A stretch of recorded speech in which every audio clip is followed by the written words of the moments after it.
Sasthamkotta Devaswom board college മുൻ college പ്രിൻസിപ്പലായിരുന്ന doctor Poovattoor N Ramakrishnapillai അനുസ്മരണം നടത്തി.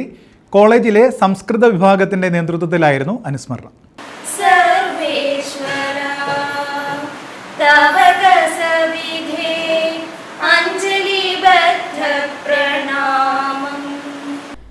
ഡോക്ടർ പൂവറ്റൂർ എൻ രാമകൃഷ്ണപിള്ള അനുസ്മരണമാണ് നടത്തിയത്. ശാസ്താംകോട്ട കുമ്പളത്ത് ശങ്കുപിള്ള മെമ്മോറിയൽ ദേവസ്വം ബോർഡ് കോളേജിൽ സംസ്കൃത വിഭാഗത്തിന്റെ ആഭിമുഖ്യത്തിലായിരുന്നു അനുസ്മരണം സംഘടിപ്പിച്ചത്. College principal professor doctor KS Anilkumar സമ്മേളനം ഉദ്ഘാടനം ചെയ്തു. പക്ഷെ അതെല്ലാം നല്ലതിനു വേണ്ടിയാണെന്നുള്ള നമ്മുടെ പോസിറ്റീവായ എനർജി എപ്പോഴും നമ്മൾ ഫീൽ ചെയ്യുന്നത്. അങ്ങനെയാണ് ഇവിടെ രാമകൃഷ്ണപിള്ള സാറിന്റെ അനുസ്മരണത്തിൽ പങ്കെടുക്കാൻ എനിക്ക് അവസരം കിട്ടിയത്. ജീവിതത്തിലെ അതൊരു ഭാഗ്യമായി കാണുക.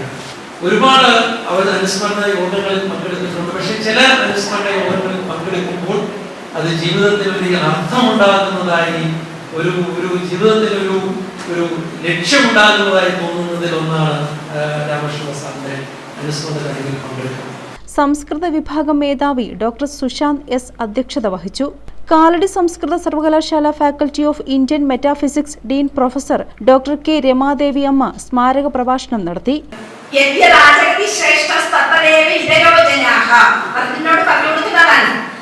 ശ്രേഷ്ഠരായിട്ടുള്ളവർ എന്താണോ അനുഷ്ഠിക്കുന്നത് അത് തന്നെയാണ് നമ്മുടെ പിന്നാലെ വരുന്നവരും ചെയ്യുക. അതുകൊണ്ട് നീ നിന്റെ കർത്തവ്യത്തിൽ നിന്ന് മാറി നിന്നാൽ പിന്നാലെ വരുന്നവരും അതിൽ നിന്ന് പിന്തിരിഞ്ഞ് പോകും.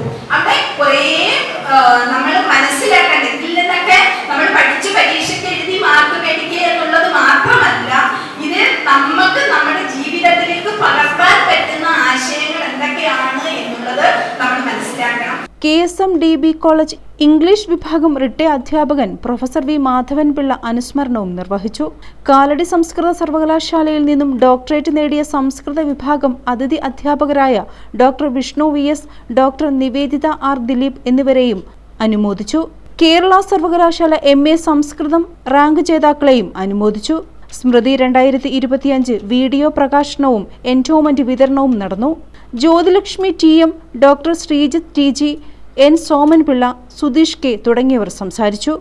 MA സംസ്കൃതം വിദ്യാർത്ഥി ആവണിയും സംഘവും അവതരിപ്പിച്ച നൃത്ത പരിപാടിയും ഉണ്ടായിരുന്നു. അധ്യാപകരും പൂർവ്വ വിദ്യാർത്ഥികളും വിദ്യാർത്ഥി കുടുംബാംഗങ്ങളും സമ്മേളനത്തിൽ പങ്കെടുത്തു. News bureau, Sasthamkotta.